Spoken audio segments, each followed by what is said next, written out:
Muy buenas noches. Esta es una noche especial porque, bueno, van a hablar algunos participantes. Yo diré algunas palabras. Vanessa va a ser la que va a coordinar porque es la que ha estado trabajando con los participantes y coordinando los tiempos y, bueno, todas estas cuestiones porque tenemos 1 hora y media. Les recuerdo que el miércoles que viene está invitada Mercedes Minicelli.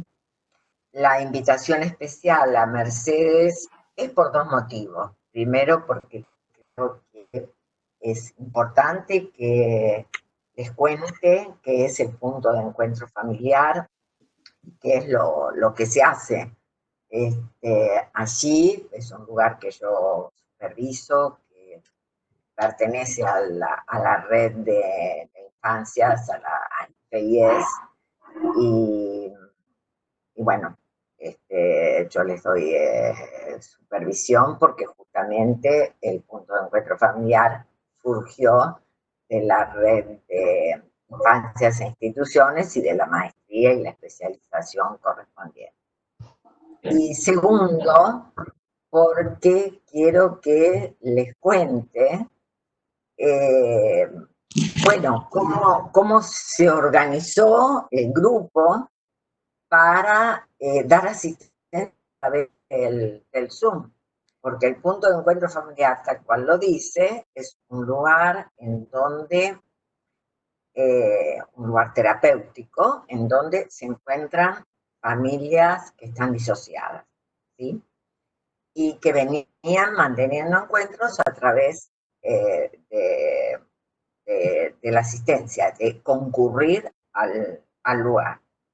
De repente se da esta situación de pandemia y de deber quedarse en la casa, y entonces los niños no podían ver ni a sus padres, ni a sus abuelos, etcétera. Bueno, es como que se desarmó algo que en el medio están niños.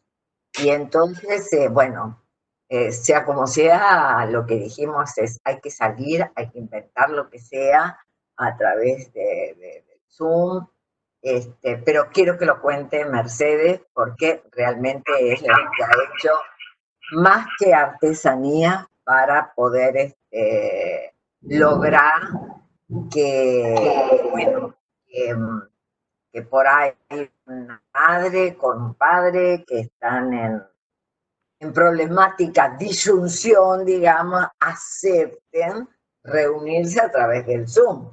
No se crean que ha sido fácil toda esa cuestión. Y después, bueno, los niños, en fin, quiero que lo cuente Mercedes, que es algo importante y además Hola, tiene hola. una gran experiencia en trabajar con niños y con familias. La otra reunión, eh, yo la voy principalmente a lo que es la atención virtual, por un lado, y por el otro lado, y a un fundamento de por qué no es problemático la atención virtual, y por el otro lado, a la cuestión del terror a la muerte y cómo poder, a través del dispositivo de palabra, ir del terror al miedo a la angustia, y a partir de la angustia, bueno, se puede trabajar. ¿No? Vamos a pensarlo un poco. No sé si llegó Karina Benussi, y si no, le Sí, damos sí, la sí, ya está, palabra a Karina. Adelante, Karina, A ver, entonces. Karina, habla a ver si. Fíjate el micrófono, que seguramente. Ahí está. Hola, hola, ¿qué tal? Perfecto, Te perfecto. estaba saludando, Amelia, pero no te veía. Acá está, sí, sí, sí, ahora te veo. Bien.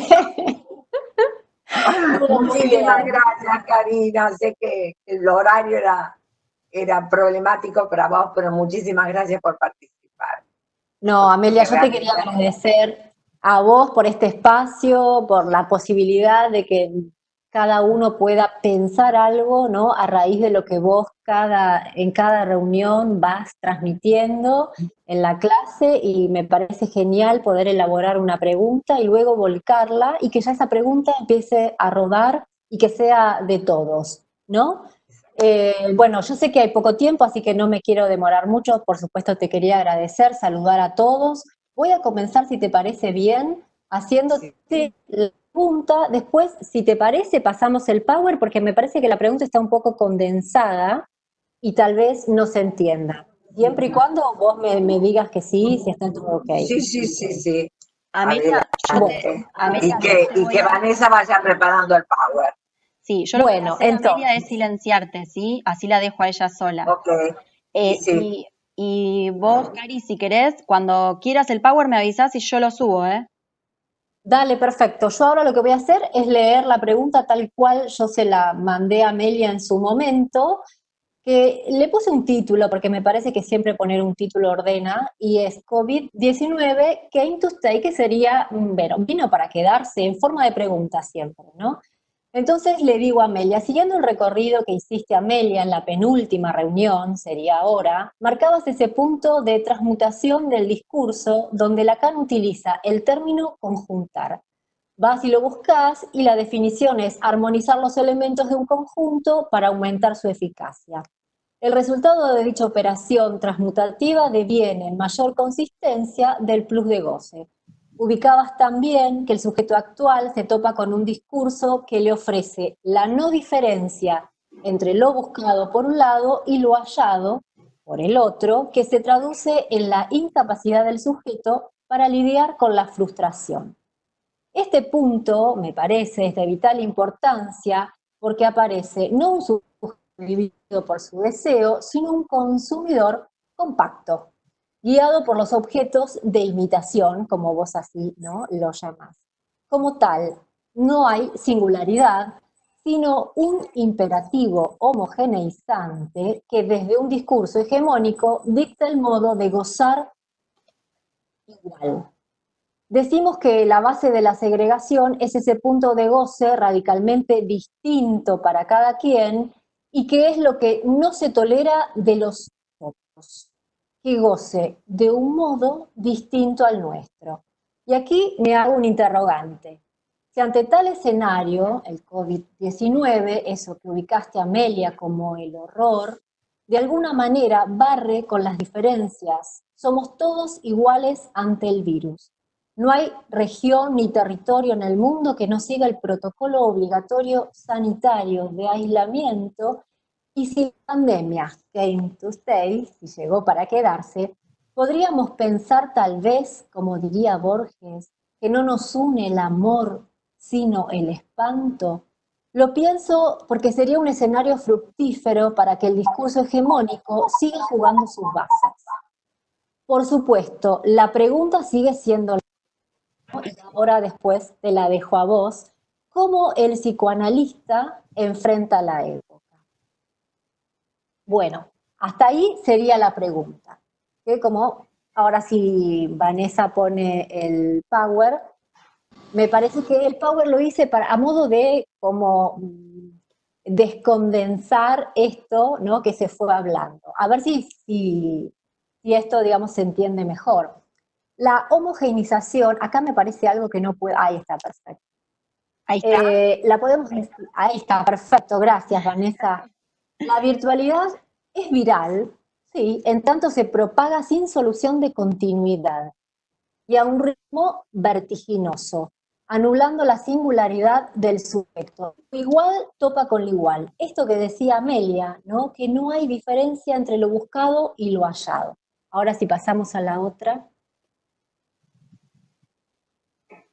Neoliberalismo. Una de las tantas posibles definiciones, podríamos decir que la libertad es propaganda. ¿Por qué? Porque la explotación voluntaria de sí mismo es como una supuesta autorrealización.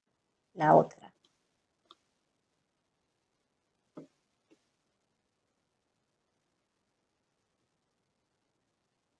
¿Actualizó? El precepto, sí, perfecto, gracias. El precepto religioso conocidísimo, tomado por Freud, amarás a tu prójimo como a ti mismo. ¿Qué nos dice Freud?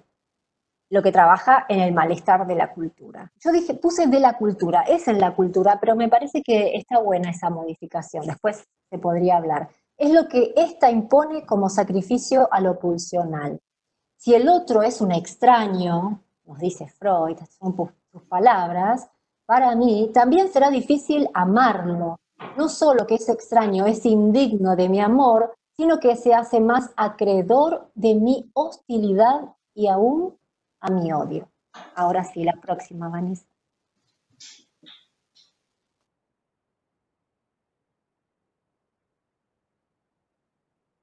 Hospitalidad. Del griego filoxenia, amor a los extraños. Y Nietzsche nos da una linda definición que, digamos, acá la podríamos poner a contrapunto con lo que el neoliberalismo expresa. Y dice, la hospitalidad es la expresión de un alma sobreabundante, que está en condiciones de albergar en sí todas las singularidades, lo que está de venir, lo que anda errante, lo que es fugaz. Sí, la otra.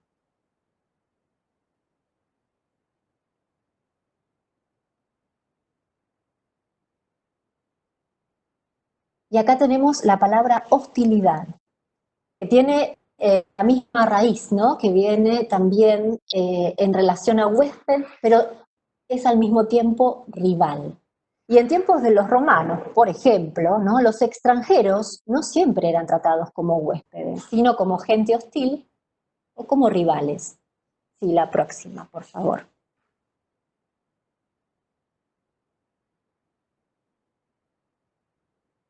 Y acá venimos a este doble sentido antitético de las palabras primitivas, ¿no? Que es un texto de Freud de 1910, y dice, el no parece no existir para el sueño. Tiene notable predilección por componer los opuestos en una unidad o figurarlos en idéntico elemento.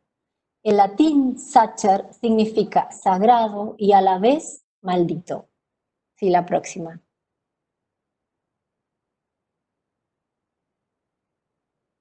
No nos une el amor, sino el espanto, ¿no? Es esta famosa dicho de Borges. Es una sentencia, podríamos decir, borgiana, que es solidaria con lo que Freud enuncia en el malestar, en relación a aquello que amalgama en un para todos bajo una misma égida. Conjuntamente con el sentido antitético que confluye en ciertas palabras, como hablamos, hospitalidad, hostilidad, el huésped puede ser lo amado y lo odiado. La religión del Padre, Dios Hijo, ha sido desde tiempos remotos aquel factor. Ha vivido sus diferentes embates, desde la desaparición del teocentrismo hasta nuestros días, en el que se sigue hablando de un desfallecimiento o caída del Padre. Sí, la próxima.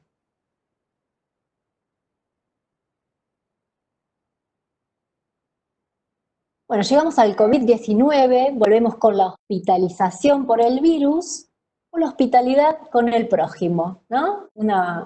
Ahí se nos arma como una contradicción, una paradoja. Pandemia significa que el mundo entero está afectado por un agente patógeno que pone en vilo la salud de la población y que los diferentes estados toman medidas preventivas más o menos semejantes para controlar su propagación. Así como el precepto religioso del cual hablábamos, amarás a tu prójimo, en este precepto que podríamos llamarlo científico-social, quédate en casa, prima el para todos igual en un mundo de iguales. Y la próxima, Vanessa.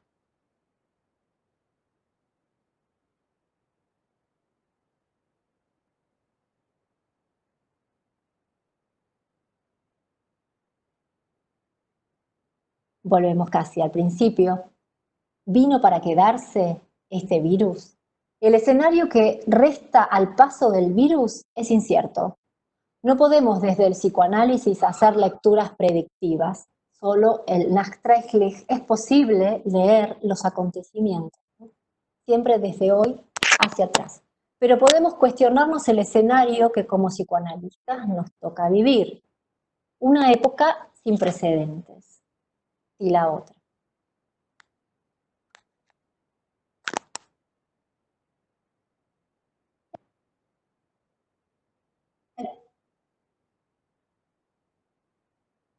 Creo que se pone en off, ahí está, estaba en off el micrófono. Una hipótesis. La alienación hoy ya no es al trabajo, ¿no? Como decía Marx, sino a la autoexplotación. Si este virus, el COVID-19, se quedara, entonces el escenario sería propicio para que el neoliberalismo siguiera anulando las singularidades de cada quien en un imaginario virtual de espejismos donde espero ver proyectada mi propia imagen a la semejanza de todos, como reaseguro de que allá afuera saben lo que quiero, viviendo en el ya venir de una ilusión. Esta es una licencia. ¿Cuál sería la apuesta del psicoanálisis para despertar al sujeto de esta ensoñación? Bueno, eso es todo.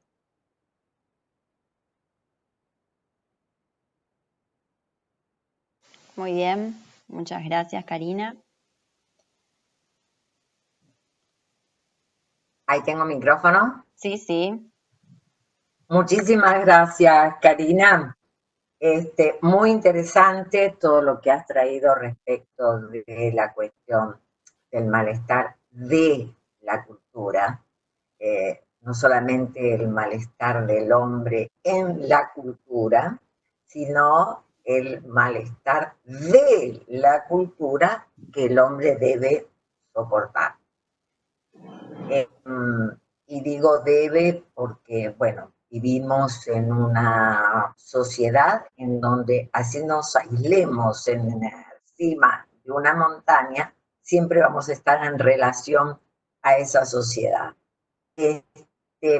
Bien, y me parece muy interesante esto que trajiste de la raíz en latín respecto del huésped y de lo hostil, porque, bien, si amar al prójimo como a ti mismo tiene que ser una ley, un mandamiento, una posibilidad que adviene al sujeto a partir de la represión. Bueno, porque no es algo que sea primigenio o primordial, ¿no? Ya cuando Freud estudió la constitución del sujeto en términos freudianos, él se discutía un poco consigo mismo, pero al final dijo que primero es el odio y después el amor en relación al prójimo, y que ese prójimo, que fue el que dio el auxilio ajeno, también es el primer objeto hostil. Respecto de lo que vos traes, ¿vino para quedarse?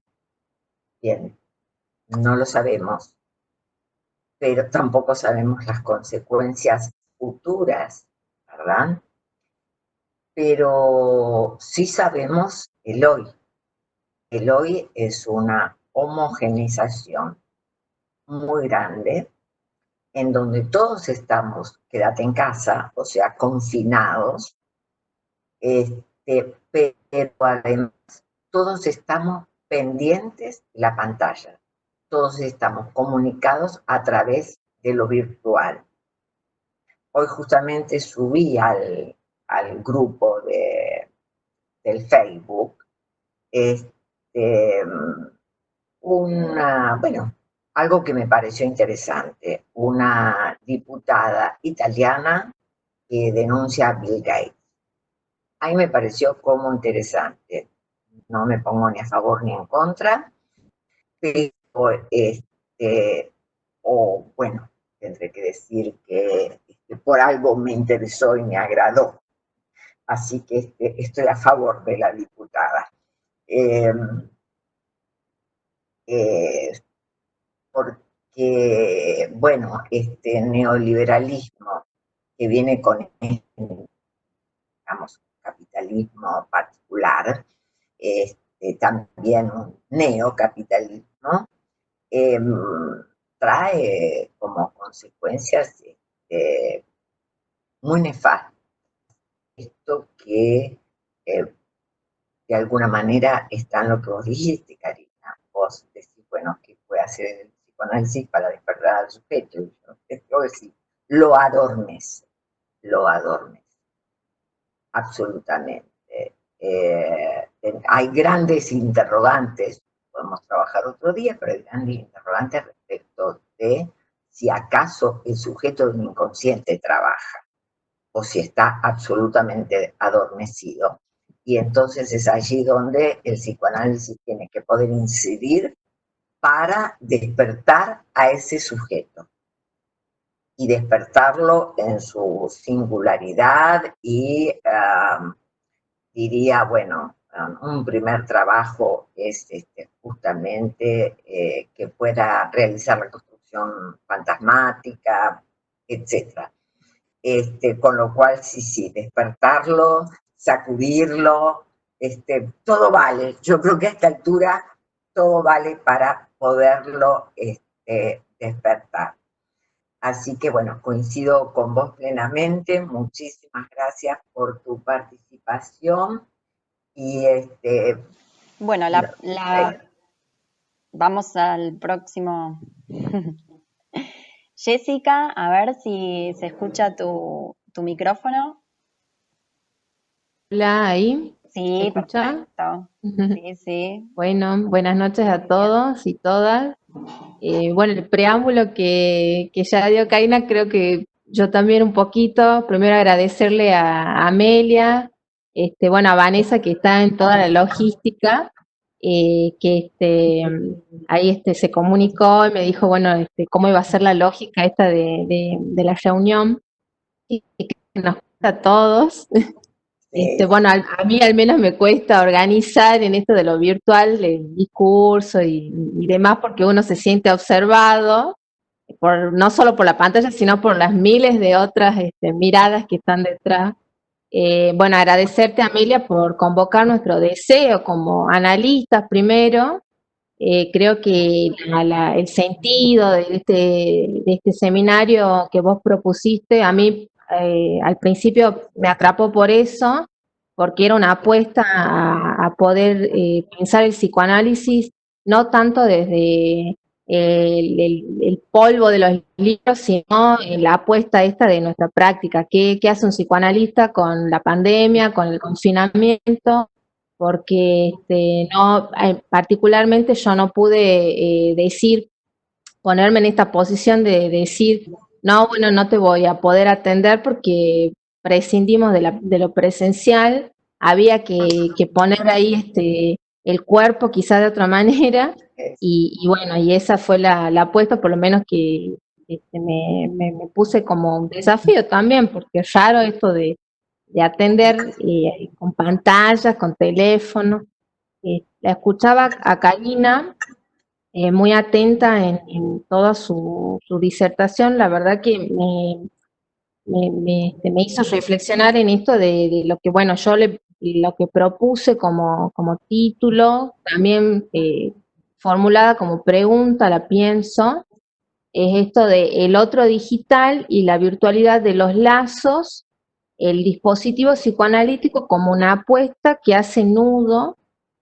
Esa fue a modo de título lo que yo mandé. Es largo el título, pido perdón. Está dividido en dos partes.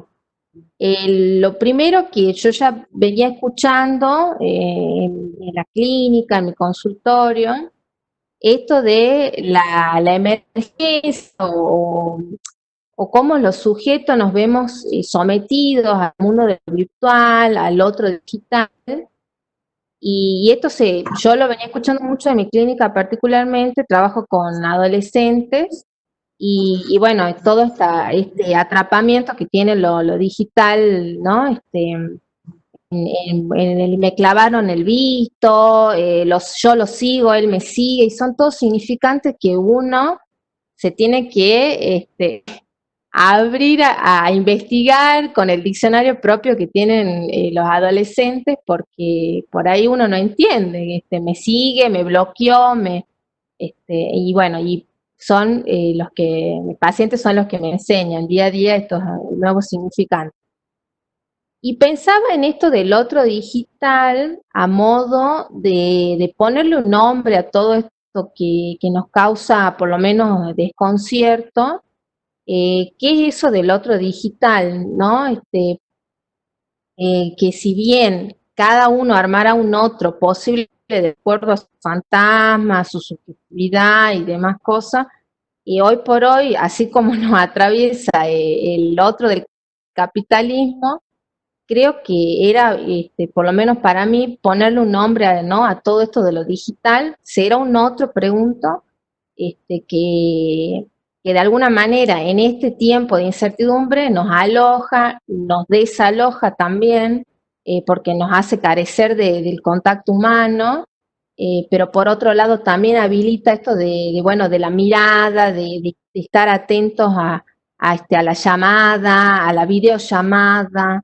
Eso por un lado lo pensaba desde ahí, ¿no? Desde qué será esto de lo digital, será un otro para nuestra cultura, para ir pensándolo.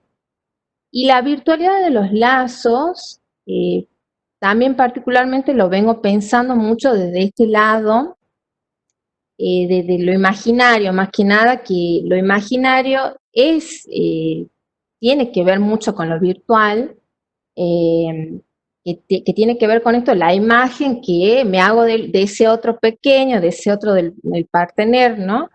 Y a la vez la devolución de esa imagen, ¿no? Que hará el otro de mí, en el caso de los analistas, eh, cada paciente se hará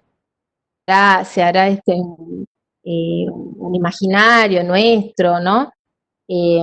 Para poder sostener las sesiones, la transferencia y demás, y lo pensaba desde ese lugar, ¿no? Desde la virtualidad de los lazos, no tanto o no solamente desde esto de lo digital, o de las redes o de las videollamadas, sino también desde este lugar de lo imaginario, ¿no? Que propone Lacan. Y ahí donde se me hace un lío con esto del dispositivo psicoanalítico. Entre medio del otro digital, que no sé muy bien si sería algo simbólico, y la virtualidad de los lazos, que yo apuesto a que tiene que ver con lo imaginario, lo dejo como interrogante, ¿no? No estoy diciendo que eso es, será o no, lo imaginario tendrá que ver con esta virtualidad de los lazos, me pregunto. Y ahí a mí se me venía el problema de esto de, bueno, ¿qué hace el psicoanálisis? Y por fortuna, en esto, en esta odisea que estamos teniendo los analistas, yo en formación, no sé, me queda todavía grande la palabra analista, pero bueno, en formación, en formación. Por suerte encontré un texto que publicó el doctor Brownstein que me hizo pensar en nuestro lugar, ¿no? Por lo menos nuestra escucha, que Amelia también la viene sosteniendo, que cada sujeto va a responder de acuerdo a su fantasma, ¿no? Frente a la exposición de nuevo horror, de la entrada la llegada del coronavirus y toda esta situación, cada uno va a dar una respuesta desde su propio fantasma. Brownstein lo que hace en este artículo que lo publicó, que se llama Tampoco el psicoanálisis volver a ser lo que era, plantea esto, ¿no? Plantea que leo un pedacito de lo que él propone, dice: el deber de los psicoanalistas en estas circunstancias, en la práctica clínica y en la reflexión, es marcar la distinción necesaria entre el nivel del todos, del pan y del demos, y el nivel del cada uno de los sujetos, afirmando la irreductibilidad entre el hecho sociológico, apoyado por las estadísticas, y el vivenciar subjetivo reflejado en la situación transferencial, que es lo propio del trabajo analítico. Eso él propone y me hizo pensar dejo como ejemplo una pequeña, brevísima viñeta clínica en donde una de mis pacientes me dice esto de que justo pronto a mudarse, pronto a concretar un proyecto que tenía que ver con la salida de su casa, justo la atravesó esto de quédate en casa, que confinada, ¿no? No poder salir como me exponía ella, salir a ver departamentos, alquilar, o sea, ir preparándose para salir de casa. Le toca justo en el medio el quédate en casa como un mandato que no nos quedaba otra que obedecer. Y ahí yo escuché esto que bueno, que usted nos enseñaba, Amelia, que es escuchar eso subjetivo o ese fantasma en el sujeto, esa lógica, ¿no? Que se va armando en la transferencia. Y la verdad que me fui encontrando con que el encierro es un significante que por lo menos para esta paciente, también lo he escuchado en otros pacientes, y tiene que ver con el impedimento de poder hacer otras cosas. Por ejemplo, la exogamia. Yo lo pensaba de esto, ¿no? Desde por ahí cómo anudar, por eso la propuesta del psicoanálisis creo que tiene que ser poder anudar eso simbólico, imaginario y real, teniendo en cuenta la respuesta o la capacidad o la posición subjetiva, ¿no? De cada uno. A mí particularmente me ha tocado escuchar cómo ha hecho ruptura a ese trabajo que se venía planteando en las sesiones, cómo el coronavirus, la pandemia, la cuarentena y demás, hizo ahí, ¿no? Como ha abierto un agujero y obviamente se sigue trabajando, sigo trabajando con la paciente, pero he podido escuchar esto que por ahí suena tan bueno, a ver, cada uno va a dar respuesta desde su fantasma, ¿qué es eso? Decía yo, y bueno, lo he podido escuchar, y la verdad, bueno, como de esta paciente, escuché otras cuestiones que tienen que ver con esto de estoy harta ya de la pantalla, de las redes, me quiero desconectar, también se escucha mucho eso, y yo creo que la apuesta del psicoanálisis tiene que tener esta apertura también a lo simbólico, que no sea todo eh, lo inmediato, videollamada. De hecho, yo con muy pocos pacientes estoy trabajando, por ejemplo, con esto de la videollamada. La mayoría, eh, no sé qué pasó ahí, alguien está compartiendo pantalla. Eh, o la mayoría, en común acuerdo, obviamente, sostenemos lo que es la llamada más que nada, pero bueno, queda a cuestión de cada sujeto. Pero, no, pero sí trato de sostener más la llamada, no tanto esto de te estoy mirando, te estoy controlando, porque creo que también ahí el dispositivo psicoanalítico intenta romper un poco con eso, ¿no? Con esto de lo puro imaginario, te estoy controlando, estoy viendo que estás despierto, eh, eso, como tenía más cosas, pero me acoto al tiempo. Así que, bueno, muchas gracias, Amelia, y bueno, saludos a todos. Muchas gracias, Jessica. Excelente. ¿Se entendió? Muchísimas gracias, Jessica. Muy interesante lo que planteaste y además, a ver, vamos por dos partes. Un pequeño detalle que no es pequeño. Veo que detrás tuyo tenés el diván todo prolijito, prolijito, y así están los divanes de todo. Yo mandé una foto de cómo está el mío, también impecable, ni una arruga, nada. Bien. Muy interesante también lo que planteaste de trabajar con llamada y no con videollamada. Hay con muchos pacientes que se puede.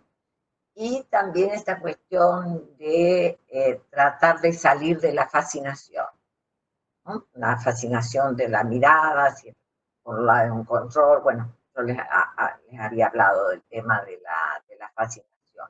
Y en el caso de esta paciente que comentaste, bueno, digamos, tu trabajo es sostenerla ¿no? En la transferencia y demás, pero digamos, lo que el confinamiento la obliga es a la endogamia, ¿no? Ella quería partir y el confinamiento la lleva a la endogamia, eh, que digamos sabemos va a aumentar la hostilidad,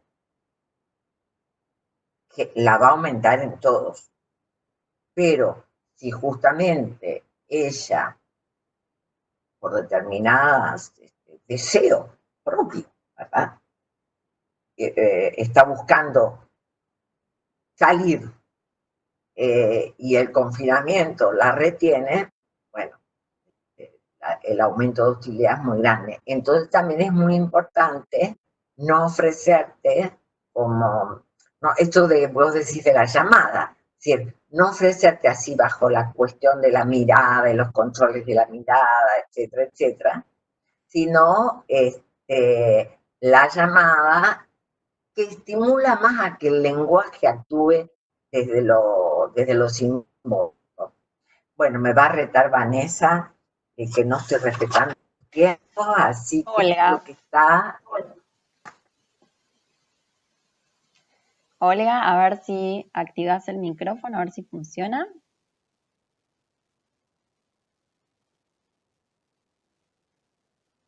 Olga Mater. A ver, ¿se escucha? Sí, se escucha. ¿Se escucha? Buenas noches. Buenas noches. Bueno, ¿Por dónde siendo anda? bien Pusiste por imagen, acá. ahí está. Sí, sí, sabemos. Bien, bienvenida. Vale, muchas gracias. Bueno, siguiendo a las colegas, agradecerte, Amelia, por la propuesta, tu generosidad, tanto con la transmisión, los textos, lo mismo a Vanessa. Yo voy a compartir la experiencia y lo que me interroga siguiendo las clases que hemos compartido.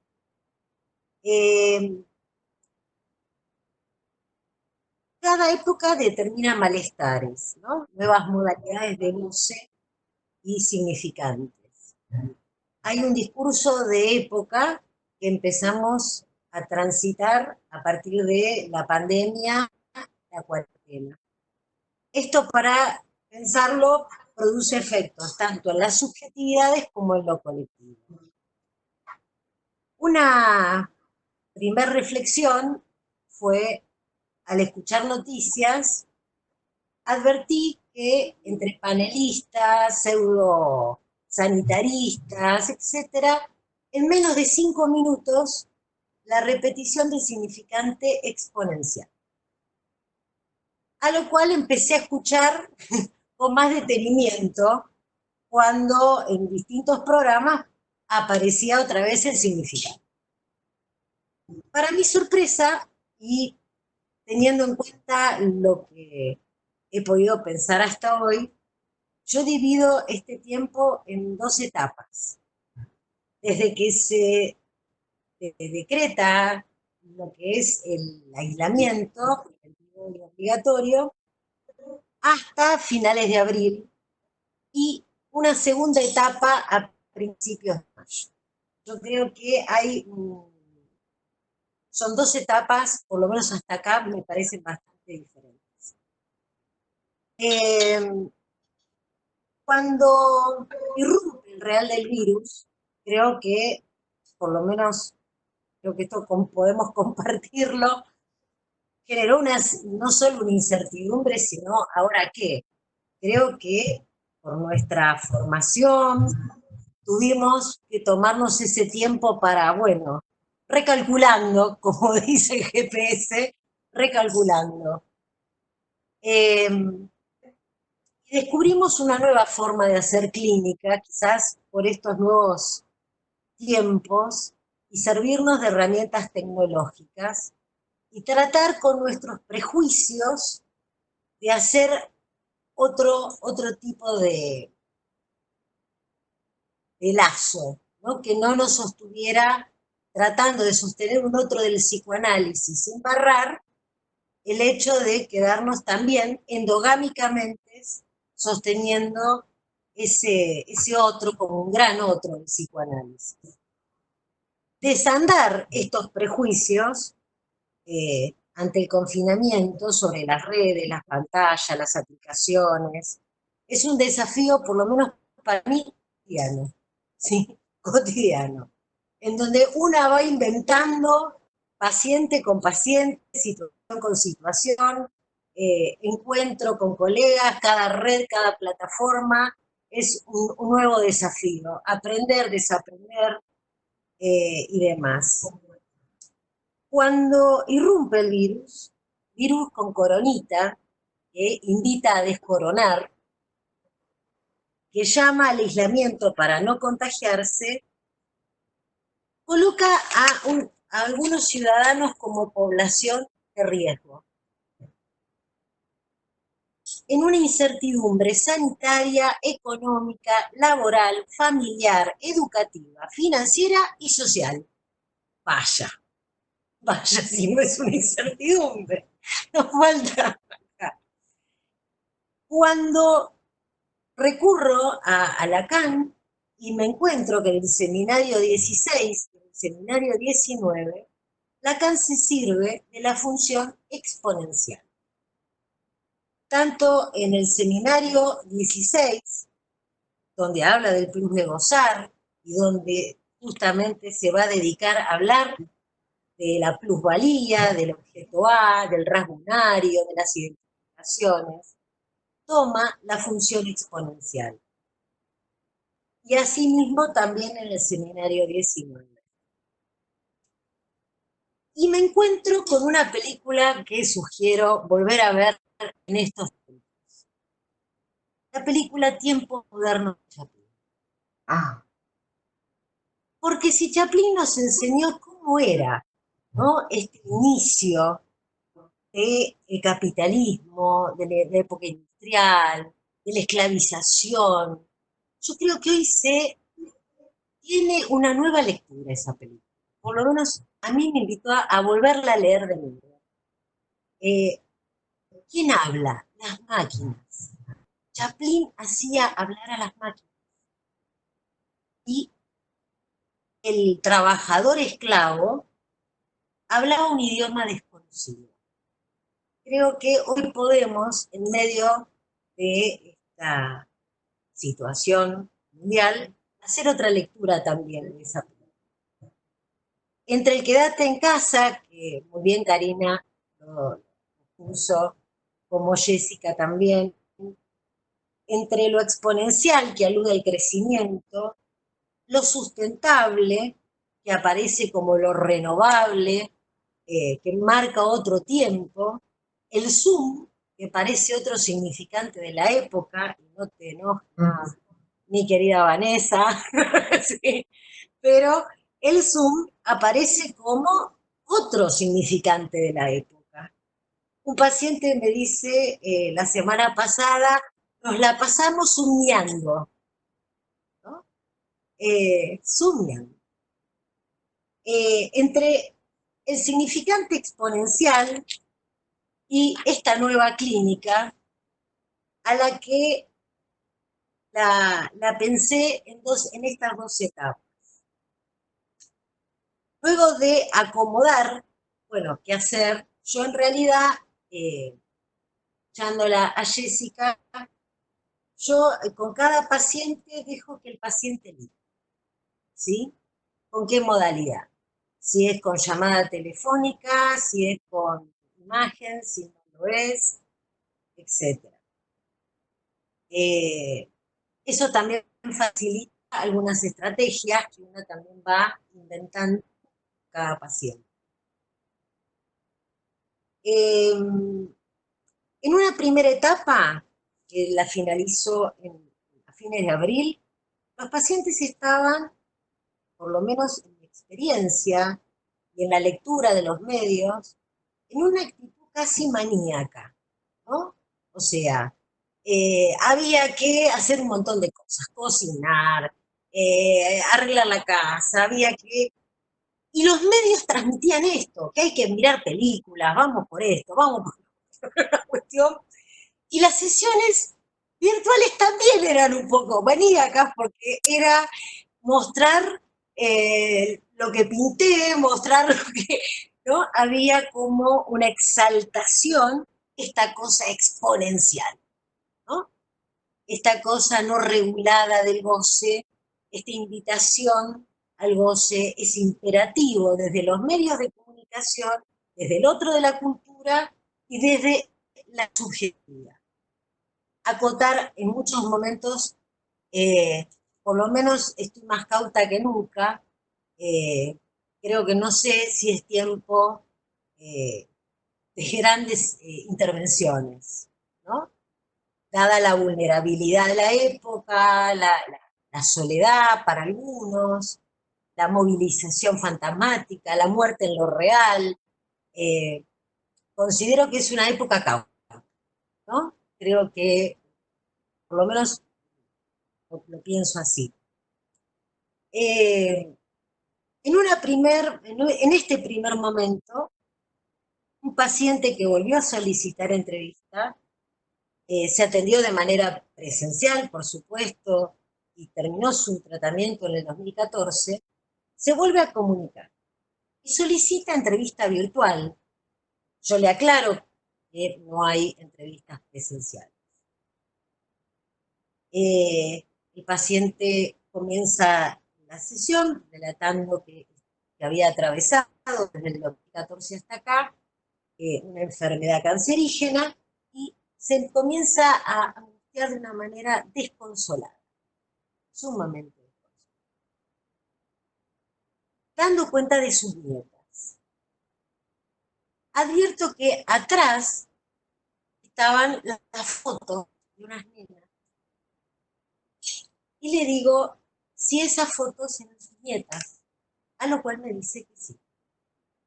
Entonces comienzo a preguntarle por las fotos y empezamos a historizar las fotos, ¿no? Las fotos que estaban. Eh, de algún modo creo que la pantalla, si bien en mis prejuicios de los adolescentes, de algunos adultos adolescentes crónicos, etcétera, creo que también la pantalla es un medio y una herramienta que por lo menos junto a este paciente se pudo acotar esta angustia, se pudo armar una estrategia de cómo poder acercarse a sus nietas, cómo su hijo podía, ante esta situación tan angustiante para él, donde la muerte se le presenta con su cáncer, con el coronavirus, etcétera, etcétera. Así que creo que habrá que ver cómo nos servimos de la pantalla y qué herramientas podemos inventar. Creo que nos llama a la invención como analista, ¿no?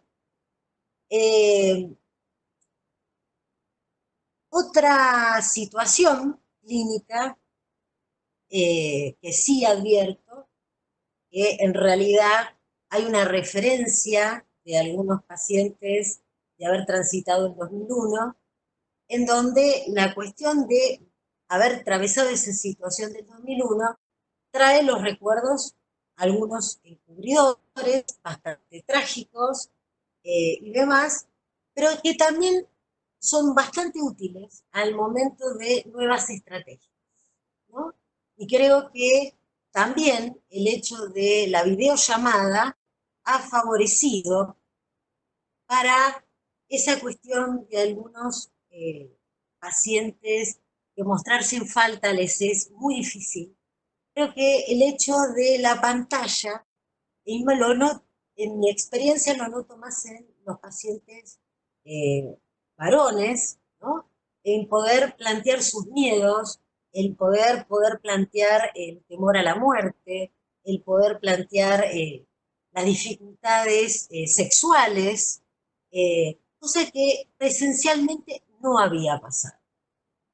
También pacientes que venían trabajando presencialmente, separarse de sus parejas, así como algunas se han reconciliado muy bien, otras han decidido, y en particular una paciente en particular, este tiempo de convivencia hizo que pudiera tomar a su deseo la convicción de esa separación y elaborarla en esta convivencia con su pareja.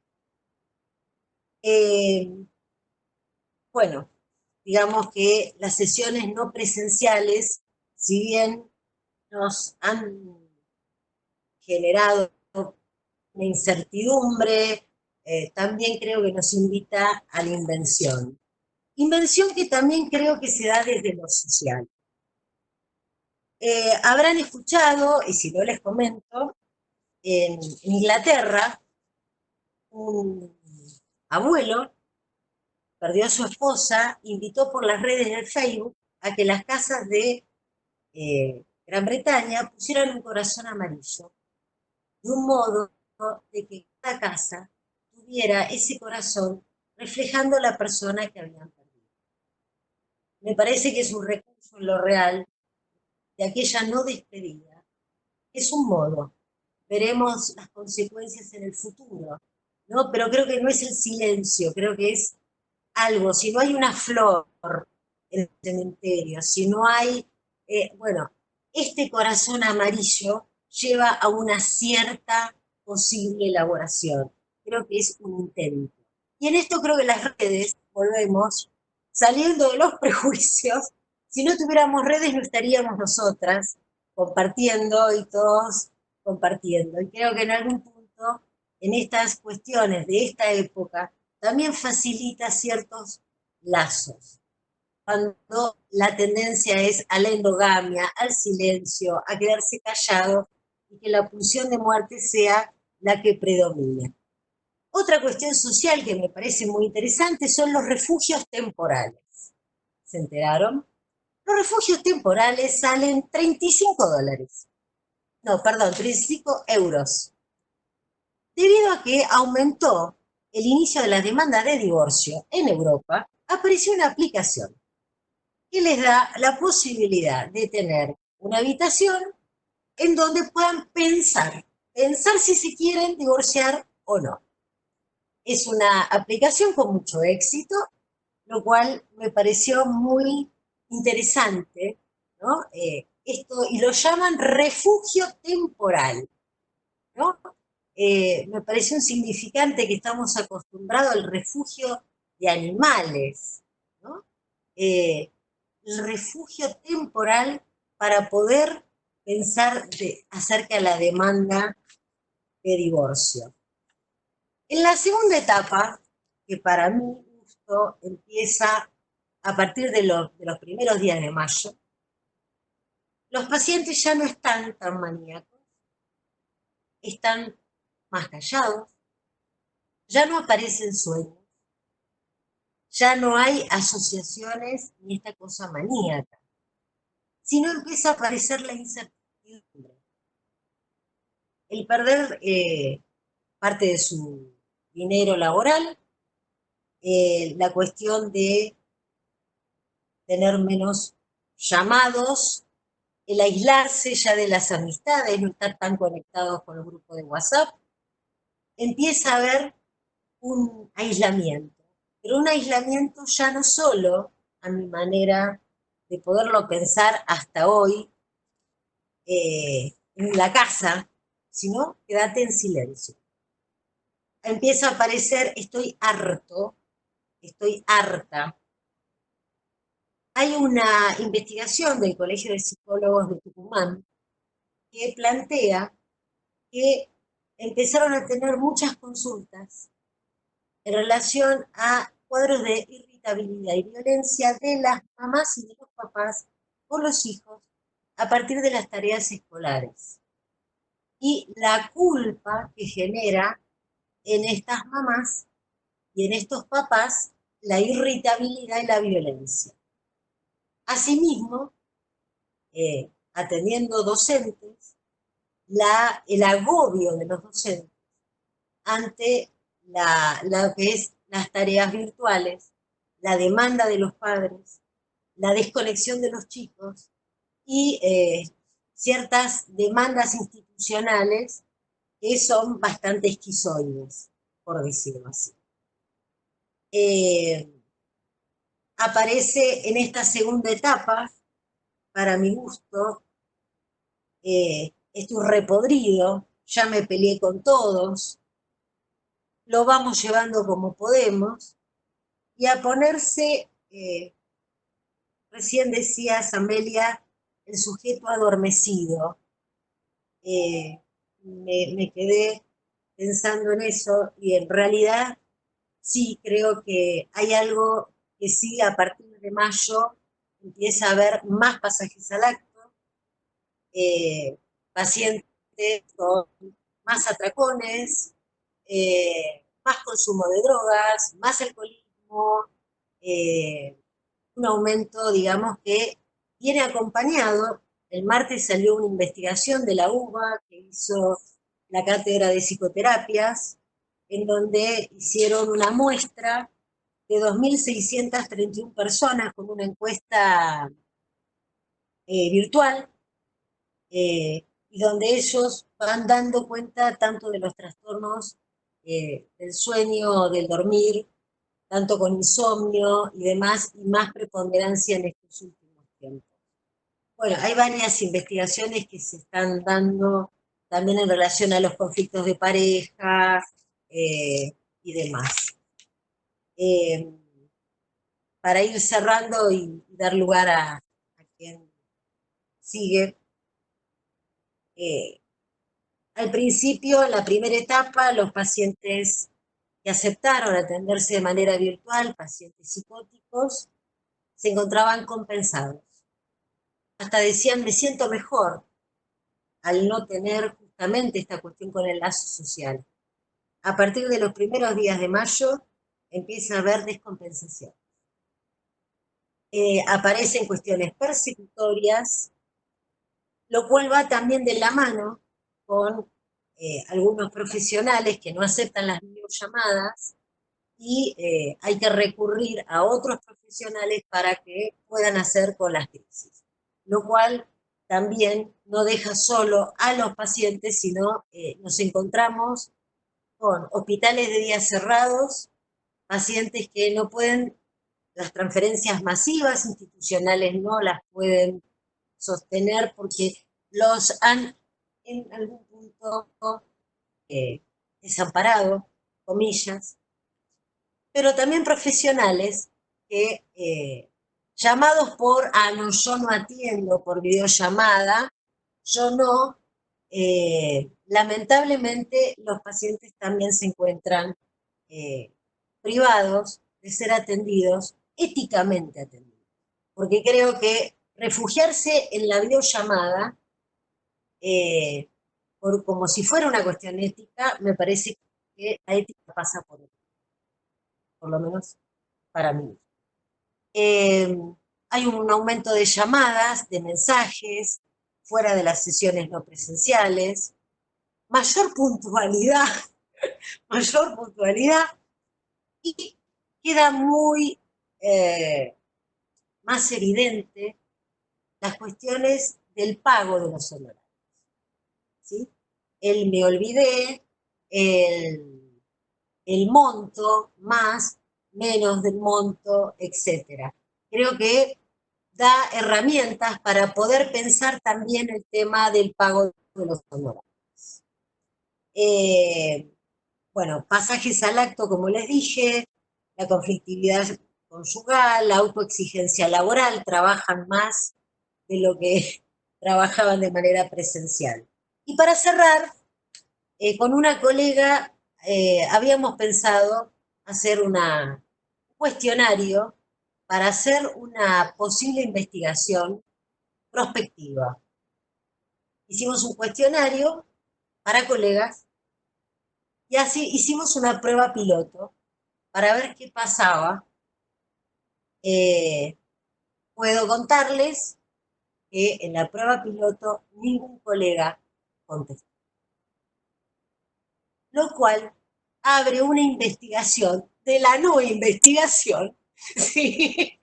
Porque esto también habla de, eh, de qué nos pasa. Y Colette Soler la semana pasada afirmó en un artículo que el porvenir del psicoanálisis va a depender de lo que hagan los psicoanalistas. Muchas gracias. Muchas gracias, Olga. Muchísimas gracias, Olga, muy interesante lo que has presentado y lo que voy viendo de acuerdo a lo que van hablando en general, es esta cuestión de, por un lado, la presentación de lo real, la captura de la muerte como amenaza en lo real, y del otro lado como la presentación de otras modalidades de la muerte, ya sea por el aislamiento social, ya sea por el temer por la subsistencia, ¿no? Digamos, cuánto tiempo puede vivir alguien con sus ahorros, si, ¿no? ¿Hasta cuándo? Si no tiene trabajo, etcétera. Digamos, eso trae como toda una cuestión de muchísimo temor, ¿no? Es el temor por la propia subsistencia. Y los que son padres, eso ¿no? Se pone exponencial porque estimula una serie de cuestiones de culpabilidad, bueno, ¿no? Estimula al super yo. Lo que sienten es que ellos deben proteger a sus hijos, por lo menos con alimentos, y que tienen miedo de no poder. Bien, son cuestiones muy, muy fuertes a tener en cuenta y a ver cómo se pueden trabajar. Rescato esto que dice Olga de la cierta prudencia para trabajar todas estas cuestiones. Por el otro lado, lo dijeron hasta ahora, creo que todas, ¿cómo aparecen estas palabras en otro idioma que no es el español? Y cómo se están infiltrando totalmente. Nuestros adolescentes ya las tienen absolutamente incorporadas, me puso el like, o no me puso el like, o el mismo Zoom. Bueno, eh, en fin, creo que, digamos, la cuestión para los psicoanalistas no pasa si el otro está, como quien diría, en la misma atmósfera o digital. Pero hay que ver qué lugar semblantear para que el otro pueda ocupar un lugar simbólico y hacer estos cruzamientos simbólicos real. Muy interesante la viñeta que presentó Olga. Y bueno, vamos a Vanessa, ¿quién Sí, tenés sigue organizado que? Eduardo Sullivan. A ver si lo podemos escuchar. Eduardo. Hola, Sí, perfecto. Ahí se ¿qué escucha. tal? Buenas noches. Buenas noches. Buenas noches. Pues, el primer caballero de la noche. Ahí está, ahí lo veo. Gracias a las colegas las reflexiones y a Amelia la posibilidad de tomar la palabra, que me parece que es muy importante, ¿no? Para los psicoanalistas, compartir lo que hace a la práctica y las reflexiones que vamos haciendo en estos tiempos. Yo quería traer algunas cuestiones que venía pensando, no en relación a las presentaciones ligadas al síntoma, que por ahí Amelia vino trabajando en los encuentros que hemos tenido, ¿no? Con esta cuestión del disfraz y todo el trabajo con la investidura, sino vengo pensando en algunas presentaciones que se alejan del abrigo de la palabra. Eh, Como decía la colega al inicio que abrió las conversaciones de hoy a la noche, eh, estamos en un tiempo lógico en donde yo creo que tenemos que describir lo que está pasando. Estamos tratando de ver y de comprender lo que nos pasa y todavía no podemos llegar a establecer el momento de concluir, ¿no? Por eso todo esto que voy a ir diciendo lo tengo acá como un poco escrito para ser ordenado y no me queden temas sin tratar, porque son a título de hipótesis, ¿no? Porque me parece que este es el espíritu de lo que transmite Amelia, de la apertura de este seminario a establecer la formulación de preguntas. Eh, En primer lugar, quisiera detenerme en las respuestas que se vienen sucediendo de algunos colectivos sociales. Y en particular quiero destacar algo que vengo pensando en relación a los excesos. Voy a dar algunos ejemplos que he extraído de este pandemonium que son las redes sociales.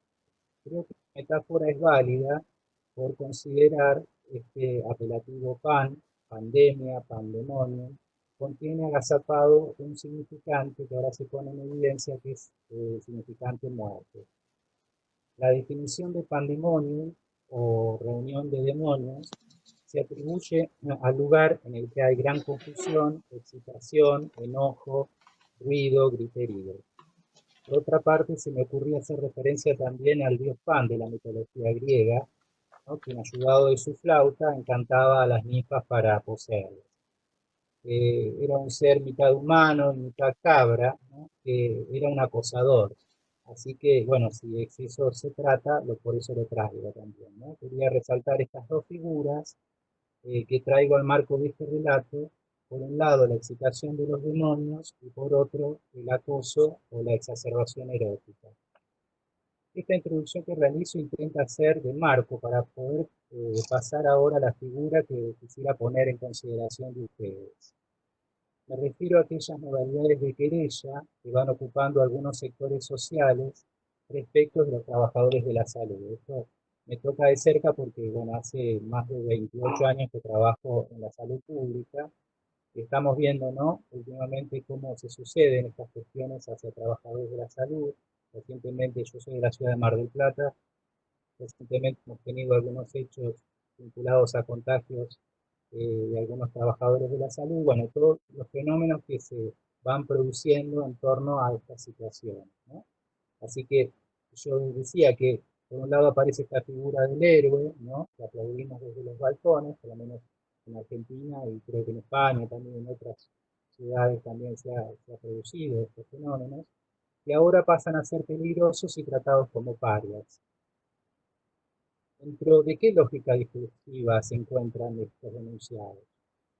Todo este preámbulo me llevó a considerar si no estamos frente a algunos comportamientos propios de los fenómenos de masa, y de ahí se derivan otras preguntas. Este miedo al contagio, que lleva a conductas francamente segregativas, es una cuestión de identificación histérica, así como lo piensa Freud en Psicología de las Masas, el fenómeno del internado, o remite a algo más primario. Apelan a una ley simbólica en sus alegatos, ¿no? Ahí hay manifiestos donde dice que van a hacer presentaciones judiciales, porque hay cuestiones que violan derechos, ¿no? El miedo a contagiarse, ¿no? La cuestión de la salud. O sea, apelan a una ley simbólica, pero hay una contradicción respecto de lo que es el bien común. Son disrupciones que rompen con este pacto social enabonando un bien para este grupo, ¿no? Este tema fue trabajado en extenso por Lacan en el seminario 7, la ética del psicoanálisis, donde habla del inconsciente ético y pone en el tapete el tema de la cosa, que se vincula con las pasiones lacanianas, el amor, el odio y la indiferencia. ¿Qué son las pasiones? Bueno, son arrebatos que van en una dirección contraria a la visión subjetiva. Por eso me parece que puede servir como para pensar estas manifestaciones, ¿no? O sea, retomando la cuestión de los fenómenos de masa, Freud en ese texto habla de las llamadas masas secundarias, en donde el líder puede ser sustituido por una idea o abstracción, y da el ejemplo de las masas religiosas, que obedecen a una cabeza invisible. Esto me parecía muy importante, ¿no? Esta relación a lo invisible, que hemos escuchado frecuentemente hablar del virus, ¿no? Identificándolo como un enemigo de tales atributos. Agregaría, esta masa se identifica con un líder, con una cabeza que lleva una corona. Comparación entre el líder, perdón, este virus invisible y el mandato superyoico. La corona, creerse amo y señor de la verdad sobre semejante. En el seminario 17, que es un seminario que ha citado mucho Amelia en estos días, el reverso, ¿no? Hay una frase que habla precisamente de esta relación al semejante, que es un tema que trabajó la primera compañera que expuso. Este empeño, voy a citar un pedacito de ese seminario, este empeño que ponemos en ser todos hermanos, prueba evidentemente que no lo somos. Incluso con nuestro hermano consanguíneo, montón de cromosomas completamente opuestos. Esta manía de la fraternidad, dejando de lado el resto, la libertad y la igualdad, no es moco de pavo. Convendría ver lo que hay debajo. Solo conozco un origen de la fraternidad, quiero decir, la humana, que es la segregación. Es decir, que esta relación al bien común hace aflorar también la imposibilidad de sostener la paradoja humana, el amor, la fraternidad. Cuando lo real irrumpe, traspasa el límite de lo bello, ingresando en la lógica del más allá. El campo de la cosa y del inconsciente ético se relaciona con las operaciones psíquicas anteriores a la constitución del narcisismo. Son movimientos funcionales muy primarios, ¿no? La muerte más que nunca rompe con las fronteras, estamos frente a un fenómeno global, ¿no? Es un fenómeno de todo el mundo. Por eso pensaba también en las fronteras del aparato psíquico que Freud habla en el proyecto, ¿no? Él habla de la existencia de una criba, el aparato psíquico como una criba, la posibilidad de que haya un tamiz, separar la paja del trigo, eso es una criba. Esto digo que está en falla en algunas subjetividades, ¿no? Tal vez la hipótesis que tengo es que están dominados por este terror a la muerte. Hay una exacerbación del polo perceptivo, ¿no? En palabras de Lacan, podríamos hablar del golpe de lo real, que remite a ese ruido de las pulsiones. Recordemos la referencia al pandemonium del que se hablaba al principio. Por ejemplo, esto de prestar el ojo a estar atento a si el otro cumple o no cumple, ¿no? Con el aislamiento, por ejemplo, se desarrolla un goce superyoico que habrá que ver qué consecuencias tiene. Se produce una exacerbación, particularmente de dos objetos de la pulsión, que me parece que es la voz y la mirada. Otra situación que se genera, que creo que habló la colega anteriormente, ¿no? Que es esto de vivir la pandemia como una cuestión de oportunidad, ¿no? Como si fuese la oportunidad para resolver o para hacer cosas que antes no se hacían. Y yo pensaba también que esto tiene un correlato ético, porque también puede transformarse en la oportunidad de especular, por ejemplo, con la suba de precios, o hacer emerger toda clase de conductas ligadas al odio y a la indiferencia, ¿no? Entonces, la ética funciona como un dique funcional. Ahí la referencia al Dios pan, al desenfreno, a esta otra figura que traía al inicio. Para finalizar, pensaba en la controversia social que genera la relación entre lo público y lo privado, en la posibilidad de igualar las condiciones de acceso a la salud frente al contagio, por ejemplo. Este es un tema que surgió hace un tiempo, ¿no? Esta cuestión del sistema de salud como un sistema público integrado, ¿no? Trajo mucha cuestión ahí, mucho malestar. Entonces yo pensaba que sin la referencia a un marco ético que se fundamente en el bien común, solo queda abordarlo desde la segregación. Desembocan así en posiciones que resaltan la indiferencia. ¿La indiferencia qué es? Lo podríamos decir así, no lo sé, no importa. Es un sujeto que está desimplicado, dedicado como alejado respecto de una causa. Alimenta la idea del bien para sí, sin importar la preservación del lazo. Lo real desnudo rompe el velo imaginario que recubre la consistencia narcisista, reforzando también la emergencia de variadas manifestaciones pasionales que denotan consistencia del ser y no división subjetiva. La división admite la subordinación a una representación, quedar enlazado, hacer cadena, hecho que nos permite vivir en un mundo de insatisfacciones, es decir, sometidos a la presión de la castración, ¿no? No se puede todo. Lacan era contundente en uno de los tantos aforismos cuando decía que no hay progreso, insistiendo de este modo que no se puede concebir una evolución o desarrollo desde la perspectiva del psicoanálisis, lo cual pondría en duda si la salida de este impasse social nos llevará por mejores caminos futuros. La aseveración freudiana del autoerotismo tradicional, la tendencia autodestructiva, domina la existencia humana. La armadura que remite a la constitución del yo nos hace entender su faz defensiva.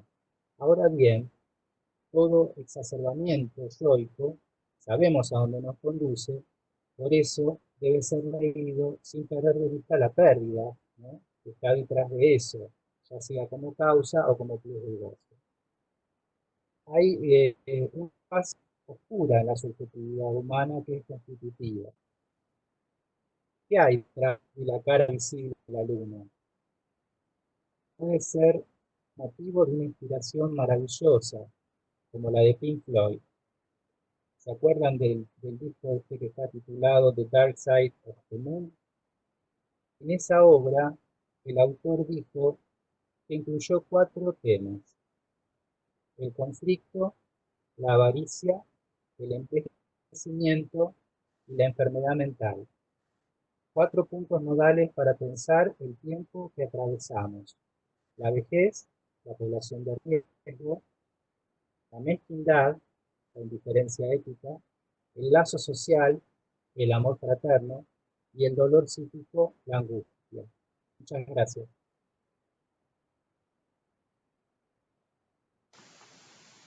Muchas gracias, Eduardo. ¿Tengo micrófono o no? Ahí está, sí, te estás escuchando. Sí, sí. Vale. Muchísimas gracias, Eduardo. Muy interesante el planteo, realmente muy interesante. Veo que hay como un entretejido que se va armando entre todas las exposiciones. Y bueno, vos has agregado esta cuestión de las pasiones. Sería interesante pensar las pasiones en relación a los pasajes al acto, en fin, habría toda una línea ahí para trabajar, porque pensaba también lo que dijo Olga en relación al aumento de pasajes al acto, y esta cuestión de, bueno, de la falta de dique y, bueno, ahí nos encontramos con las pasiones. Y más allá del odio y del amor y del odio que pueden pensarse como pasiones que quizás se pueden revestir y disimular, me parece que hay una pasión que es la ignorancia, que no se está disimulando para nada, que es justamente eso de no sé ni me importa, esta cuestión de, a ver, no es la ignorancia de no sé, sino la ignorancia conjugada con el no me importa, que es no me importa el otro, ¿no?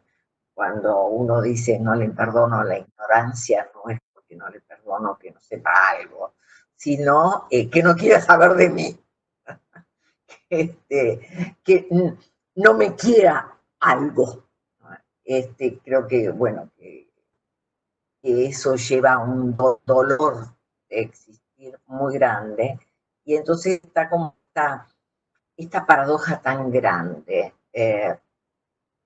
pandemia, el dios Pan. Y es, por un lado, las redes sociales, y bueno, que nos permiten estas cosas, y que, bueno, ya las veníamos probando, que han permitido congresos internacionales realizados de este modo y demás, ¿no?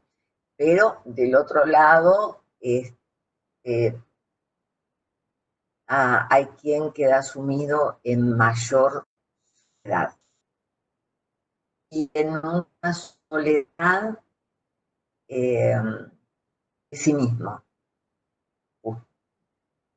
comillas de sí mismo, en una soledad subjetiva, porque justamente el sujeto está adormecido, o durmiendo, o moribundo, o bueno, no sé cómo llamarlo.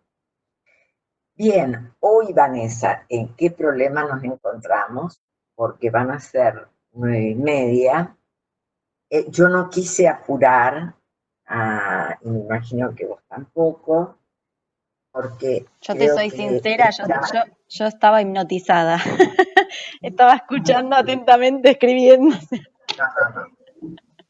he No era tomado para apurar. notas, he tomado notas y me encantaría comentar cada una de las presentaciones, pero también quise escucharla. Me parece que yo estoy muy contenta porque el propósito del seminario, que es el diálogo, ¿eh? Y que planteemos interrogantes y que, como dijo Karina de entrada y demás, bueno, que los dejemos trabajar, porque también, como señaló Eduardo Sullivan, bueno, no estamos en momento de concluir. Apenas sí, yo creo que estamos intentando comprender. Estamos ahí, ¿no? No sé si en instante de ver, si en instante de comprender, ahí. Creo que estos encuentros posibilitan, por lo menos para nosotros, un intento de trabajo de comprensión, más allá de algo que creo que es necesario, un acompañamiento, ¿no? Hacer lazo entre colegas permite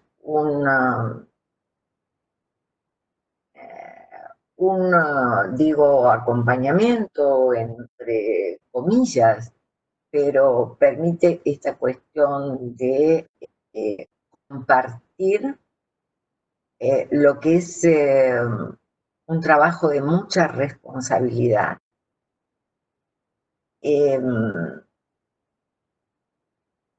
Después había algo que les quiero, como aparte de esto, decir, y es, subí al grupo una página que es de México, Pensar y Actuar la Pandemia o algo por el estilo, o Pensar y Acción de la Pandemia, bueno, por ahí. Me hizo acordar Eduardo cuando habló de la salud pública, porque, bien, la pandemia es igual para todos, pero, y justamente en México se está notando muchísimo lo que es la atención pública de lo que es la atención privada. Y allí hay bastantes relatos, en fin, es interesante. Yo me he quedado muy impactada. Me he quedado absolutamente impactada, a punto que estos días he estado llamando a mis colegas de México a preguntarles cómo está su familia, etcétera, etcétera, porque la situación es, creo que más delicada que en Argentina. Bien, yo lo que propongo es, nos vamos a comunicar con Alicia a Masalupa, con Gustavo Apreda y con Sergio Y Ceci, Giardineri y Ceci Antón. y Cecilia Antón. Sí. Nos vamos a comunicar porque, bueno, vamos a ver cómo organizamos.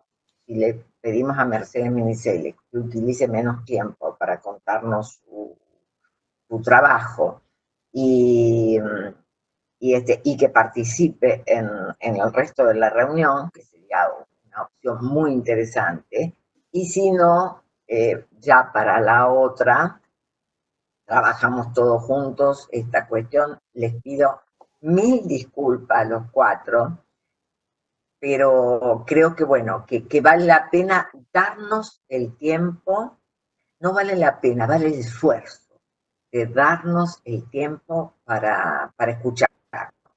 Y lo que habíamos propuesto como así, 10 minutos, 15 minutos, 7 minutos, bueno, obviamente no ha podido ser. Agradezco muchísimo a todos los participantes, agradezco mucho la colaboración de los 4 colegas que han presentado hoy. Y Vanessa, muchas gracias por coordinar y bueno, les mando un abrazo muy grande y sigamos pensando qué relatos de la clínica, con qué relatos de la clínica podemos colaborar con nuestros colegas. Les mando a todos un abrazo muy, muy grande. Hasta el miércoles.